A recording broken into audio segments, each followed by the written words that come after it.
سورہ فاتحہ 100 مرتبہ پڑھ کر جو دعا مانگی جائے وہ قبول ہوتی ہے. سورہ بقرہ کی تلاوت سے شیطان گھر سے بھاگ جاتا ہے. آیت الکرسی پڑھنے سے محتاجی دور ہوتی ہے. سورہ کہف کو ہمیشہ پڑھنے والا دجال کے فتنوں سے محفوظ رہے گا.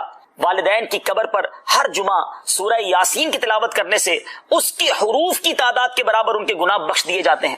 سورہ الدخان پڑھنے سے مشکل دور ہوتی ہے. جو قریب المرگ ہو اس پر سورہ جاسیہ کا دم کرنے سے خاتمہ بالخیر ہوتا ہے. سورہ حجرات کا پڑھنا اور دم کر کے پینا گھر میں خیر و برکت کے لیے مفید ہے. سورہ قاف پڑھنے سے جو باغ ہوتے ہیں ان کے پھلوں میں کثرت ہوتی ہے. سبحان اللہ. سورہ رحمان 11 بار پڑھنے سے تمام مقاصد پورے ہوتے ہیں. سورہ واقعہ جو شخص روزانہ پڑھے گا اسے کبھی فاقہ نہ ہوگا. سورہ ملک کو ہر رات پڑھنے والا عذاب قبر سے محفوظ رہے گا. سورہ مزمل کو 11 بار پڑھنے سے ہر مشکل آسان ہو جاتی ہے. سورہ مدثر کو پڑھ کر حفظ قرآن کی دعا مانگنے سے قرآن کریم کا یاد کرنا آسان ہو جاتا ہے. جو بچے حفظ کر رہے ہیں ان کے لیے زبردست وظیفہ ہے. سورہ النازعات پڑھنے سے جاں کنی کی تکلیف نہیں ہوگی. سورہ دحا پڑھنے سے بھاگا ہوا آدمی واپس آ جائے گا. سورہ علم نشرح کو جس مال پر پڑھ دیا جائے اس میں خوب برکت ہوتی ہے. سورہ تین والزیتون جو ہے 3 مرتبہ پڑھنے سے اخلاق و کردار بہتر ہوتے ہیں. سورہ علق میں جوڑوں کے درد کا علاج ہے. سورہ قدر جو صبح و شام پڑھے اللہ عز و جل اس کی عزت بڑھا دے گا. سورہ بینہ برس اور یرکان کا علاج ہے. جس آدمی یا جانور کو نظر لگی ہو اس پر سورہ عادیات کا دم مفید ہے. سورہ قارعہ پڑھنے سے بلاؤں سے حفاظت رہتی ہے. سورہ تکاثر کو 300 بار پڑھنے سے جلد قرض ادا ہو جاتا ہے. کئی لوگ کہتے ہیں جناب قرض بہت ہے, چلے قرآن کا وظیفہ لے لیں. الہاکم التکاثر یہ جو سورت ہے 300 بار پڑھنے سے بہت جلد قرض اتر جاتا ہے. سورہ عصر پڑھنے سے غم دور ہو جاتا ہے. سورہ ہمزہ اور سورہ فیل دشمن کے شر سے حفاظت کے لیے, اور سورہ قریش جان کی حفاظت کے لیے بڑی مجرب ہے, بڑا کمال کا وظیفہ ہے. سورہ ماعون بڑی مشکل کے وقت میں پڑھنا بہت مفید ہے. سورہ کوثر کی تلاوت سے بے اولاد صاحب اولاد ہو جاتا ہے. کئی بے اولاد بھی وظائف مانگ رہے ہوتے ہیں. سورہ کافرون 1/4 قرآن کے برابر ہے. سورہ زلزال نصف قرآن کے برابر ہے. سورہ اخلاص 1/3 قرآن کے برابر ہے. اور سورہ فلق اور سورہ ناس سے جن اور شیطان اور حاسدوں کے شر سے حفاظت رہتی ہے. پھر کیوں نہ ہم قرآن سے دوستی کر لیں, کیوں نہ قرآن کو اپنا ورد بنا لیں. Cholesterol, blood pressure, sugar test کرواتے ہو نا, صحت کے لیے ٹیسٹ کرانا چاہیے, اچھی بات ہے. لیکن ہم ان بیماریوں کے بارے میں بہت زیادہ کانشیس ہیں. میرا سوال ہے یہ بیماریاں کیا بگاڑ لیں گی آپ کا؟ اینڈ آف دا ڈے جان لے لیں گی نا. میں اس بیماری کا ذکر کر رہا ہوں جو اگر دل پہ بس گئی تو ایمان لے لے گی. بتاؤ کون سی خطرناک بیماری ہے؟ ایمان لینے والی نا. But nobody try to understand. کوئی اس کو ڈائگنوز کرنے کے لیے بھی تیار نہیں ہے. اس پوری کائنات میں سب سے پہلا جو گناہ ہوا, فرسٹ ایور سن, سب سے پہلا گناہ وہ کیا تھا؟ تکبر ہی تھا. شیطان نے سجدہ نہیں کیا تھا نا, اللہ میں اس سے بہتر ہوں, آئی ایم بیسٹ. خلقتنی من نار وخلقتہ من طین. اللہ تو نے مجھے آگ سے بنایا, اسے مٹی سے بنایا, حضرت آدم کو. شیطان نے بڑی عبادتیں کی, بڑا علم بھی تھا, فرشتوں کا استاد تھا, جنت کا خزانچی تھا. Once in a lifetime اس نے تکبر کیا, ساری عبادتیں برباد, نورانیت چہرے کی چھین لی گئی, اللہ کی بارگاہ سے مردود قرار دے دیا گیا. مجھے ایک بات بتاؤ, جس نے ایک بار تکبر کیا اس کا یہ حال ہوا, جو روز تکبر, جو بار بار تکبر کرتا ہے اس کا کیا بنے گا؟ انہو لا یحب المستکبرین. بے شک وہ مغروروں کو پسند نہیں فرماتا. اور ایک حدیث تو بچپن سے آپ نے سنی ہوگی نا, کہ جس کے دل میں رائی کے دانے کے برابر تکبر ہوگا. رائی کا دانہ بہت چھوٹا سا ہوتا ہے, ڈاٹ, نقطہ. اس کا مطلب یہ ہوا کہ اتنا سا بھی تکبر جس کے دل میں ہوگا نا, اللہ کے نبی علیہ الصلوۃ والسلام فرماتے ہیں کہ وہ جنت میں نہیں جائے گا. اب سوچئے, جس کا دل بھرا ہوا ہے تکبر سے, اس کا تو پتہ نہیں کیا حال ہوگا. رائی کے دانے کے برابر تکبر بھی ایکسیپٹیبل نہیں ہے. تو یہ بات انڈرسٹینڈ ہو گئی کہ بڑا گناہ ہے, کائنات میں ہونے والا بھی سب سے پہلا گناہ ہے, اور کبیرہ گناہوں میں سے گناہ ہے. ایک بہت ہی خوبصورت حدیث پاک ہے. میرے آقا علیہ الصلوۃ والسلام فرماتے ہیں, من صلی علیہ صلاۃ واحدۃ صلی اللہ علیہ عشرہ. جو کوئی شخص مجھ پر ایک بار درود پاک پڑھے, اللہ کریم اس پر اپنی 10 رحمتیں نازل فرماتا. فرمایا ومن صلی علیہ عشرا صلی اللہ علیہ مئۃ. جو مجھ پر 10 بار درود پاک پڑھے, رب کریم اس پر 100 رحمتیں نازل فرماتا ہے. پھر فرمایا ومن صلی علیہ مئۃ صلی اللہ علیہ الفا. جو مجھ پر 100 بار درود پاک پڑھے اللہ اس پر 1000 رحمتیں نازل فرماتا ہے۔ کاروباری لوگ بیٹھے ہیں، ہم نارملی اپنے سرمایہ کو ملٹیپل کرنے کی کوشش کر رہے ہوتے ہیں، اس کی ملٹیپلیکیشن دیکھیے، 1 درود 10 رحمتیں، 10 درود 100 رحمتیں، 100 درود 1000 رحمتیں۔ اگر میں اور آپ چاہتے ہیں کہ دن رات مجھ پر رحمتوں کی برسات رہے، میری سیکیورٹی رہے، میں گھر سے جاؤں تو خیر سے جاؤں، خیر سے واپس آؤں، تو درود پاک کو اپنا ورد بنائیے۔ مگر اس حدیث کا جو اگلا پارٹ ہے نا وہ اور بڑا ہی خوبصورت ہے۔ آقا فرماتے ہیں علیہ الصلوۃ والسلام ومن صلی علیہ الفا، جو مجھ پر 1000 بار درود پاک پڑھے، زحمت کتفہ کتفی علی باب الجنہ، آقا فرماتے جنت کے دروازے پر اس کا کاندھا میرے کاندھے سے چھو رہا ہوگا۔ آپ ذرا سمجھیے، کاندھے سے کاندھا کس سے چھوتا ہے؟ امام صاحب اعلان کرتے ہیں مسجد میں ذرا کاندھے سے کاندھا ملا کر سفید سیدھی کر لیں، ویری نیکسٹ ٹو می، جو بالکل میرے برابر میں ہوتا ہے نا، میرا کاندھا اس سے ٹچ ہوتا ہے۔ میں تو وہ امتی ہوں، وہ غلام ہوں جو تمنا رکھتا ہوں کہ آقا علیہ السلام اپنے پیچھے پیچھے جنت میں لے جائیں تو بھی میرا بیڑا پار ہے۔ مگر ادھر سے کرم نوازی دیکھیں کہ آپ فرما رہے ہیں کہ میرے ساتھ جنت میں ایسے جائے گا کہ اس کا کاندھا میرے کاندھے سے چھو رہا ہوگا۔ یہ ہے درود پاک۔ تو بہرحال درود پاک it's a beautiful way to spend your time with رحمہ ود برکہ، جتنا ہو سکے درود پاک پڑھتے رہیں۔ آئیے مل کر محبت کے ساتھ بآواز بلند درود پاک پڑھ لیں۔ صلو علی الحبیب صلی اللہ تعالی علی محمد صلی اللہ علیہ وسلم۔ 10 رمضان المبارک ہماری امی حضور ام المومنین حضرت خدیجۃ الکبریٰ رضی اللہ تعالی عنہا کا یوم بھی ہے۔ آپ کا وصال نبوت کے 10ویں سال 10 رمضان المبارک کو ہوا۔ یہ وہ عظیم ہستی ہیں، سبحان اللہ۔ میرے آقا علیہ الصلوۃ والسلام ان سے اتنا پیار فرماتے، اور نبی پاک علیہ الصلوۃ والسلام کو جس طرح انہوں نے سپورٹ کیا، یہ اسلام کے ابتدائی ایام تھے، یعنی ہماری خواتین کے لیے وہ رول ماڈل ہیں کہ اپنے شوہر کے ساتھ برتاؤ کیسا ہونا چاہیے، اور اسپیشلی ٹف ٹائم میں آپ طیبہ، طاہرہ، زاہدہ، صدیقہ، اور آپ عظیم ہستی ہیں کہ نبی پاک علیہ الصلوۃ والسلام کی جو پہلی زوجہ ہیں وہ آپ ہیں، اور جب تک آپ نبی پاک علیہ الصلوۃ والسلام کی زوجیت میں رہیں، میرے آقا علیہ الصلوۃ والسلام نے کوئی دوسرا نکاح نہیں فرمایا۔ ایک اور خوبصورت بات کہ پیارے آقا علیہ الصلوۃ والسلام کی تمام اولاد میں سوائے حضرت ابراہیم کے جتنی اولاد ہے وہ سب حضرت خدیجۃ الکبریٰ رضی اللہ تعالی عنہا سے ہے۔ اور سبحان اللہ، رہتی دنیا کے سیدوں کی نانی جان جو ہیں وہ حضرت خدیجۃ الکبریٰ رضی اللہ تعالی عنہا ہے۔ جنت المعالی میں آپ کا مزار شریف موجود ہے، مکہ مکرمہ میں۔ اللہ تربت حضرت خدیجہ پر اپنی کروڑوں رحمتوں کی بارش نازل فرمائے، اور ان کے صدقے ہماری مغفرت فرمائے، اور ہماری ماؤں بہنوں کو ان کی سیرت سے اپنی زندگی میں امپلیمنٹیشن کرنے کی توفیق عطا فرمائے۔ چونکہ بات خاندان نبوت کی ہوئی ہے، اور سبحان اللہ، آئیے اسی خاندان کی نسبت سے میں ایک بڑا ہی ایمان افروز آپ کو واقعہ سناتا ہوں، جس ایک واقعے میں ہم سب کے لیے بہت کچھ ہے۔ ماجرا یہ تھا کہ مولا علی شیر خدا کرم اللہ تعالی وجہ الکریم کے گھرانے میں 5 افراد تھے، بی بی فاطمہ خاتون جنت، حضرت امام حسن، حضرت امام حسین، اور ان کا ایک غلام تھا، اس کا نام تھا حارث۔ یہ 5 افراد رہتے تھے، اور 3 دن گزر گئے، ان کے پاس کھانے کو کچھ نہیں تھا۔ 3 دن تک فاقہ ہے، کھانے کو کچھ نہیں۔ خاتون جنت بی بی فاطمہ رضی اللہ تعالیٰ عنہ نے مولا علی سے کہا، اے علی، جا کر میرا یہ لباس بیچ کر آ جاؤ۔ ذرا میں تھوڑا سا واقعہ یہ بریک کرتا ہوں، ہم ساتھ ساتھ سیکھتے بھی جائیں گے تو انشاءاللہ آج بیان میں آنے کا مقصد بھی پورا ہو جائے گا۔ یہ گھرانہ کون سا ہے؟ یہ میرے آقا کا گھرانہ ہے، یہ نبی پاک علیہ الصلوۃ والسلام کی جگر کا ٹکڑا بی بی فاطمہ رضی اللہ تعالیٰ عنہ کا گھر ہے۔ مولا علی وہ ہیں کہ جن کے بارے میں نبی پاک فرمائے، جس کا میں مولا اس کا علی مولا، یعنی اس قدر عظیم گھرانہ۔ اور سرکار دو عالم علیہ الصلوۃ والسلام کے پاس نعمتوں کی کوئی کمی؟ آپ تو وجہ تخلیق کائنات ہے نا۔ نبی پاک علیہ الصلوۃ والسلام ہی از the reason of the all creation۔ خود فرماتے ہیں کہ اگر میں چاہوں تو یہ مکے کے پہاڑ سونے چاندی کے بن کر میرے ساتھ چلنا شروع ہو جائے، اتنا اتھارٹی ہے۔ مگر 3 دن سے کھانے کو نہیں ہے، مگر اس گھرانے میں شکوہ بھی نہیں ہے، اس گھرانے میں کمپلین بھی نہیں ہے۔ اس گھرانے کا تو حال دیکھیں کہ 3 دن کا فاقہ ہے۔ کیا کبھی ایسا ہوا کہ ہم میں سے کسی نے اپنا لباس بیچا ہو کھانے کے لیے؟ خاتون جنت، جنتی عورتوں کی سردار، آپ کہہ رہی ہیں مولا علی شیر خدا کو کہ جا کر میرا لباس سیل آؤٹ کریں اور کچھ کھانے کو لے آئیں۔ سبق مل رہا ہے کہ اگر کبھی زندگی میں کوئی تکلیف آ جائے، کبھی کوئی جناب ہماری چیزوں میں کمی ہو جائے، تو شکوے نہیں کرنے، صبر کرنا ہے۔ ہمیں تو جناب تھوڑا سا کاروبار ڈاؤن ہو جائے، تھوڑی مارکیٹ ڈاؤن ہو جائے، تھوڑا سا جناب کوئی نقصان ہو جائے تو ہمارا تو چہرہ ہی بتا دیتا ہے کہ لگتا ہے بہت بڑا لاس ہو گیا ہے۔ نہیں جناب، زباں پر شکوے رنجو علم لایا نہیں کرتے، زباں پر شکوے رنجو علم لایا نہیں کرتے، نبی کے نام لیوا غم سے گھبرایا نہیں کرتے۔ اب ذرا آگے سنیے، مولا علی شیر خدا کرم اللہ تعالی وجہ الکریم وہ لباس مارکیٹ میں جا کے سیل آؤٹ کرتے ہیں۔ وہ لباس بکتا ہے 6 درہم کا، ٹھیک ہے۔ اب لاجک تو یہ کہتی ہے کہ 6 درہم کا اناج خریدیں اور گھر والوں کے لیے کھانا لے کر جائیں۔ اسی دوران ایک سائل آ جاتا ہے، ایک اللہ کا بندہ آتا ہے, کہتا ہے اے ابو الحسن میں بہت غریب ہوں, مجھے اللہ کے نام پہ کچھ دے دو. اچھا اب ہم جیسا کوئی آدمی ہوتا تو 6 میں سے چلے, اگر بہت سخاوت بھی ہوتی تو چلے 1 درہم اسے دے دیتا, مگر یہ گھرانہ کیسا گھرانہ ہے, سخاوت کیسی ہے اس گھرانے میں. مولا علی شیر خدا نے 6 کے 6 درہم اس فقیر کو دے دیے, اگین ایمپٹی ہینڈڈ, سب دے دیے. تھوڑا آگے چلے تو ایک اعرابی آیا اور آ کر کہتا ہے, اس کے پاس اونٹنی تھی, کہ اے ابو الحسن, مولا علی کی یہ کنیت تھی, یہ اونٹنی خریدو گے؟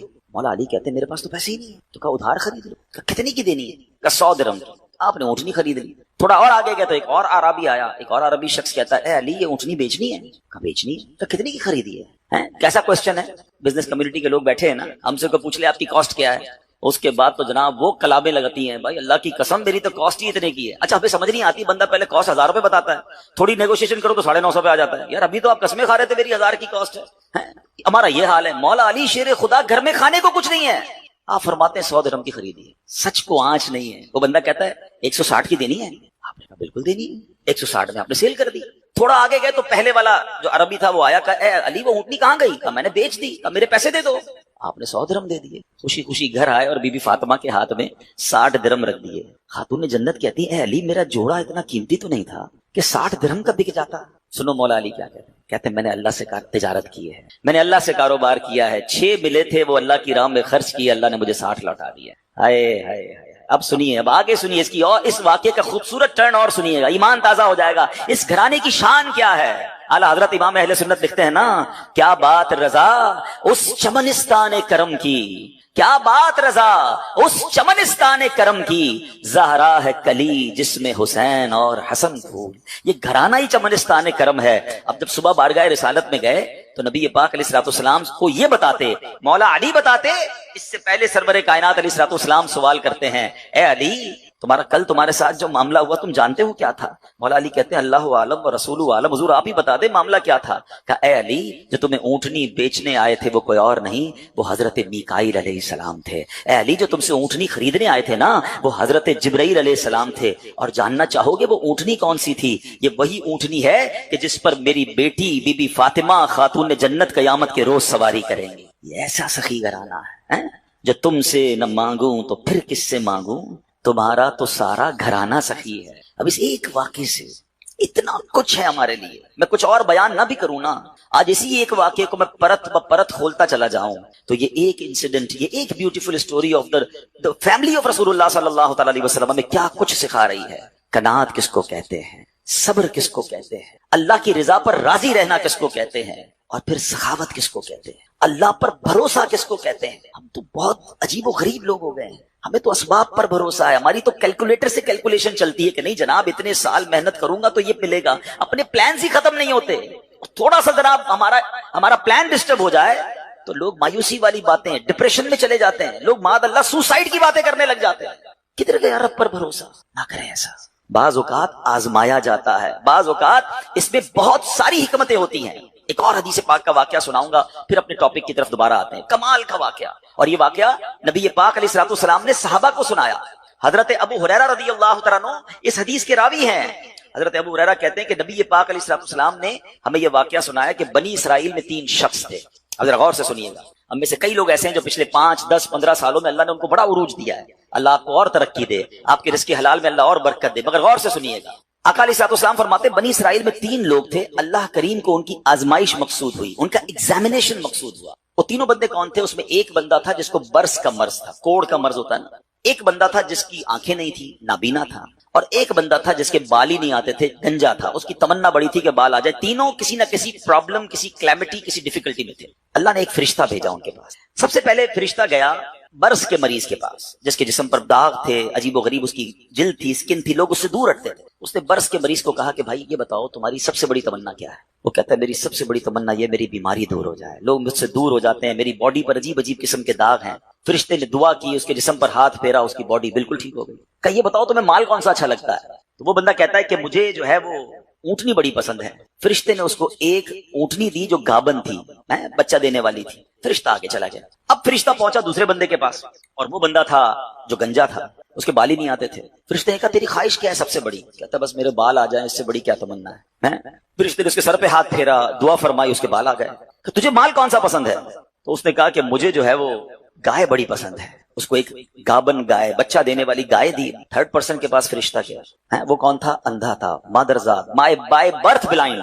تیری کیا تمنا ہے؟ بولا میری تو زندگی میں ہے ہی اندھیرا, اللہ کرے میری آنکھیں آ جائیں. فرشتے نے اس کی آنکھوں پر ہاتھ رکھا, دم کیا, دعا کی, اس کی آنکھیں آ گئی. تجھے کیا چاہیے؟ کہا مجھے بکری بڑی پسند ہے. اس کو بکری دی جو بچہ دینے والی تھی, اور اس کے بعد وہ فرشتے نے برکت کی دعا دی, چلا گیا. اب اللہ کی شان دیکھی, اللہ نے ان تینوں کے مال میں خوب برکت دی. ہزاروں بکریاں ہو گئیں, ہزاروں اونٹ ہو گئے, ہزاروں گائیں ہو گئی. یعنی اس زمانے کے وہ ملینر بلینر بن گئے. آفٹر سم ٹائم فرشتہ جاتا ہے اب وہ پہلے بندے کے پاس, برس کے مریض کے پاس, اور فرشتہ بھی اسی اپیرنس میں جاتا ہے. فرشتہ خود بھی برس کا مریض بن کے جاتا ہے اور جا کر کہتا ہے بھائی مجھے کوڑ کا مرض ہے, غریب مسافر ہوں, اللہ نے تجھے بڑا مال دیا ہے, ایسا کر کہ جو اتنی سارے تیرے پاس سینکڑوں ہزاروں اونٹ ہیں, مجھ غریب کو ایک اونٹنی دے دے. وہ بندہ کہتا ہے کہ یہ تو میں نے خود کمایا ہے, یہ تو سب میری ایفرٹ ہے, میرے تو باپ دادا کی میراث ہے. کہ یہ تجھے اللہ نے نہیں دیا, تو کچھ عرصہ پہلے غریب تھا.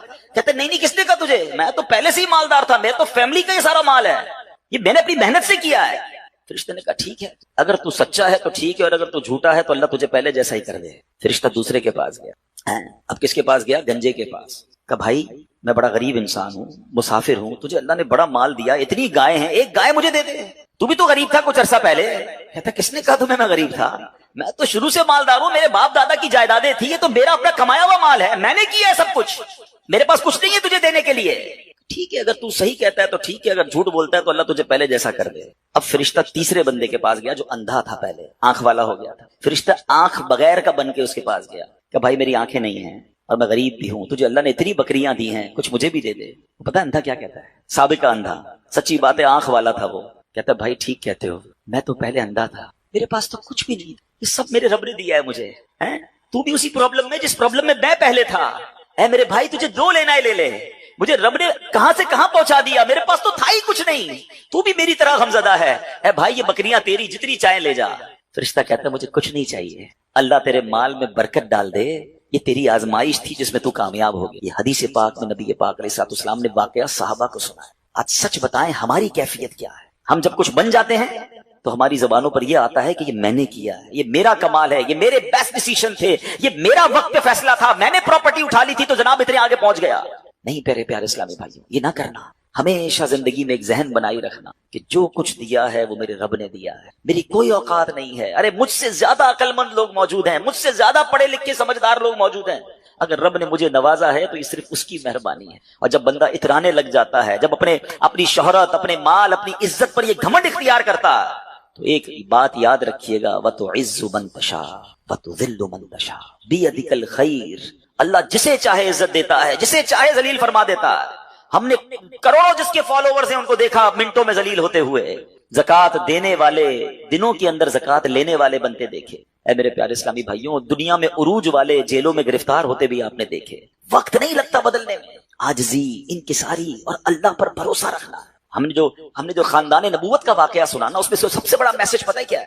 کہ آزمائشیں آتی ہیں, ہم نے اس آزمائش پر صبر کرنا ہے. ہم بے صبری کر جاتے ہیں. قرآن مجید فرقان حمید میں رب عز و جل نے واضح اعلان فرما دیا, یعنی کمال دیکھیں, ہمیں پہلے سے بتا دیا تمہارا ایگزامینیشن آنے والا ہے. کیا فرمایا؟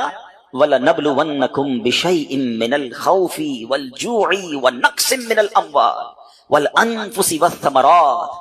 یعنی اللہ نے فرمایا ان قریب تمہیں آزمائیں گے, بی ریڈی, بی کیئرفل, آپ کا ایگزام ہونے والا ہے. اچھا یہ بھی نہیں فرمایا کہ کسی بھی چیز سے ایگزام ہو جائے گا, ہمیں ایگزامینیشن کے کوسچن بھی بتا دیے کہ کیا کیا ٹیسٹ آ سکتا ہے. ہم کہتے ہیں ذرا گیس پیپر تو بتائیں, کوسچنز کیا ہوں گے. قرآن نے بتا دیا ہے کہ کیا کیا ٹینشن آ سکتی ہے. کیا فرمایا؟ بِشَيْءٍ مِّنَ الْخَوْفِ, کبھی خوف آئے گا, ڈر لگے گا, دشمن سامنے آ جائیں گے, بچوں کے لیے خوف ہو جائے گا, ماحول آپ کے آس پاس کا ڈینجرس ہو سکتا ہے. وَالْجُوعِ, کبھی بھوک سے پریشان ہو جاؤ گے, مال کم ہو جائے گا, غربت آ سکتی ہے. پھر فرمایا بِشَيْءٍ مِّنَ الْخَوْفِ وَالْجُوعِ وَنَقْصٍ مِّنَ الْأَمْوَالِ, تمہارے مال خراب ہو جائیں گے. کبھی آپ شپمنٹ منگوائیں گے, کبھی آپ نے سٹاک خریدا ہوگا, کبھی دکان لگائی ہوگی, اچانک مال میں کوئی فالٹ نکل آئے گا, آپ کا کاروبار ڈاؤن ہونے لگ جائے گا. یہ بھی ہو سکتا ہے. وَالْأَنفُسِ وَالثَّمَرَاتِ, تمہارے جسموں میں پرابلم آ سکتی ہے, ہم بیمار ہو سکتے ہیں, ہماری باڈی میں پرابلم. بندہ کہتا ہے چلتے چلتے بیمار ہو گیا, every thing is going good, اچانک کون سا وائرس نکل آیا. یہ ٹینشن, یہ امتحان ہونا ہے. وَالثَّمَرَاتِ, یا تمہارے پھل, تمہارے مال, تمہارے باغات, یہ بھی خراب ہو سکتے ہیں. مگر آگے قرآن کیا کہتا ہے؟ یہ ایگزامینیشن سے جو پاس ہو جائے گا نا, وَبَشِّرِ الصَّابِرِينَ, خوشخبری ہے صبر والوں کے لیے. It means good news waiting for you. یہ ٹائم نکالنا ہے اگر صبر سے نکال گئے تو آگے کیا ہے؟ خوشخبری موجود ہے. الذین اذا اصابتهم مصیبہ قالوا انا للہ وانا الیہ راجعون، کہ جب ان پر کوئی مصیبت آتی ہے تو وہ کیا کہتے ہیں؟ واویلا نہیں کرتے، کہتے اللہ ہی کا مال ہے، اللہ ہی کی طرف لوٹ جانا ہے. کاش یہ بات سمجھ آ جائے. جب بھی آپ کو فیل ہونا کہ یار چلتے چلتے معاملات ڈسٹرب ہو رہے ہیں تو بی پریپیئر کہ مجھ پر ٹیسٹ شروع ہو گیا اور میں نے فیل نہیں ہونا ہے، میں نے صبر کے ساتھ یہ مشکل وقت گزارنا ہے، اللہ پر بھروسہ رکھنا ہے، اللہ پر یقین رکھنا ہے. اب ہمارا پرابلم یہ ہے کہ جب کسی کو کہو بھائی صبر کرو تو ساری دنیا کو بتا کر کہتے ہیں جناب صبر ہی تو کر رہے ہیں. یہ صبر نہیں ہے. آج کل ایک جملہ بڑا مشہور ہے، لوگ کہتے ہیں اللہ آپ کو صبر جمیل عطا فرمائے، صبر جمیل پر اجر عظیم عطا فرمائے. ان کو روک کے پوچھو بھائی صبر جمیل کس کو کہتے ہیں؟ تو کہیں گے شاید کسی جمیل بھائی کا صبر ہوگا. یہ کسی جمیل بھائی کا صبر نہیں ہے. What is the definition of صبر جمیل؟ یہ ریکوائرڈ ہے. اور وہ کیا ہے کہ دو بندے بیٹھے ہیں، ایک پرابلم میں ہے ایک پرابلم میں نہیں ہے، لیکن ان دونوں کو دیکھ کر آپ فیصلہ نہ کر سکیں کہ کون پرابلم، پتہ ہی نہ چلے، میرا چہرہ بھی نہ بتائے میں کسی تکلیف میں ہوں. ہاں یہ ہے صبر. ہمارا تو چہرہ ہی بتا دیتا بھی خیر تو ہے، کوئی بہت بڑا لگتا ہے پرابلم ہے، ہاں بس یار بڑی مشکل میں ہوں. اچھا جس کو بتایا کیا وہ حل کر دے گا؟ دنیا بھر کو بتانا ہے یار سر میں بڑا درد ہے، پیٹ میں بہت درد ہے، کاروبار بڑا ڈاؤن ہے، فیملی میں بڑے پرابلمز ہیں. نہ وہ ڈاکٹر ہے کہ علاج کر دے، نہ وہ کچھ ہمارا مسئلہ حل کر سکتا ہے. مگر جو صبر کا ثواب تھا نا میں نے ضائع کر. صبر کا ثواب پتہ ہے کتنا ہے؟ سنیے گا. بلکہ میں ایک بڑی عجیب بات کرنے جا رہا ہوں، آپ کو حدیث پاک سناتا ہوں. بعض اوقات لوگ ہم جیسے گناہگار آدمی کو یہ خیال تو نہیں آنا چاہیے، لیکن شیطان ہے نا کبھی خیال ڈال دیتا ہے یار میں نماز بھی پڑھتا ہوں، روزے بھی رکھتا ہوں، صدقہ خیرات بھی کرتا ہوں، مشکلیں حل نہیں ہو رہی. سنو اب 2-3 حدیثیں آپ کے سارے پرابلم سالو کر دیں گی. حدیث پاک کا مضمون ہے اللہ کے حبیب علیہ الصلوۃ والسلام فرماتے ہیں کہ اللہ جب کسی بندے سے محبت کا ارادہ فرماتا ہے اس پر آزمائشوں کی بارش بھیج دیتا ہے نا. عجیب بات ہے. اللہ مجھ سے پیار بھی کرے اور مجھ پر آزمائشیں بھی بھیجے. حدیث کا اگلا حصہ اس کو پراپر ایلوبریٹ کرتا ہے، ڈسکرائب کرتا ہے کہ مشیت الہی یہ ہوتی ہے. حدیث کا خلاصہ ہے کہ اللہ کی رضا یہ ہوتی ہے کہ اللہ بندے نے جو دنیا میں گناہ کیے ہیں نا، خطائیں ہو گئی ہیں میرے بندے سے، اس پر کچھ آزمائشیں بھیجوں، یہ صبر کرے تو پھر میری بارگاہ میں آئے تو اس کے سارے گناہ معاف ہو گئے ہوں، میں سے جنت میں داخل کر دوں. یعنی یہ آزمائشیں تو مجھے میرے گناہ معاف کروانے آ رہی تھی، میرے اللہ کی بارگاہ میں مجھے اللہ سے قریب کرنے آ رہی تھی، اور میں نے واویلا کر کے میں نے شکوے کر کے وہ سارا ثواب ضائع کر دیا. ایک اور حدیث پاک سنیے. اللہ رب العالمین کی بارگاہ میں بندے کا کوئی مرتبہ لکھا ہوتا ہے، ٹھیک ہے، اور بندہ عبادت کے ذریعے روزے رکھ کر نمازیں پڑھ کے تلاوت کر کے وہ وہاں نہیں پہنچ پا رہا ہوتا. اللہ چاہتا ہے کہ بندہ اس رینک تک پہنچ جائے.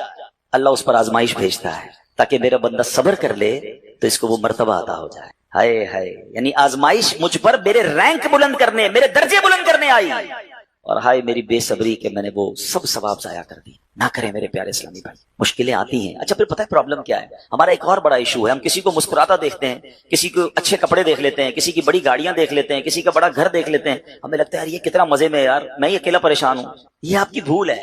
ایک بات یاد رکھیے گا، زندگی کی گاڑی مسائل کے پہیوں پر ہی چلتی ہے. امیر کے مسئلے اور ہیں، غریب کے مسئلے اور ہیں. شہرت جس کو ملی ہے نا اس کے پرابلمز اور ہیں، جو غیر معروف ہے اس کے پرابلم اور ہے. زمانے میں ہر کسی کو کچھ نہ کچھ ایشو ضرور ہے. یہ نہ سمجھے کہ یار یہ اتنا مسکرا رہا ہے، کیا پتہ اس مسکراہٹ کے پیچھے کتنے دکھ چھپائے بیٹھا ہے. آپ یقین کریں، بلیو کریں، ایسا نہیں ہے کہ سب لوگ 100% خوشحال ہیں. پرابلم سب کے ساتھ ہوتے ہیں. ابھی میں کیا بتاؤں آپ کو، ہمارے پاس تو لوگ دعائیں کروانے آتے ہیں نا، ایسی پرابلم بتاتے ہیں کہ پیروں سے زمین نکل جاتی ہے. بعض اوقات ہم اتنے بڑے گھر میں جاتے ہیں، اس کی گاڑیاں کروڑوں روپے کی کھڑی ہیں، ان سے ملاقات ہوئی، وہ کہتے ہیں حضرت آپ سے الگ سے دعا کروانی ہے. جب وہ بیچارہ اپنا مسئلہ بتاتا ہے نا، ہمیں لگتا ہے یار ہمارا تو غم ہی کچھ نہیں ہے، کہ کتنی بڑی آزمائش سے گزر رہا ہے، کتنی بڑی پرابلم سے گزر رہا ہے. میں آج کی آپ کو مثال دیتا ہوں.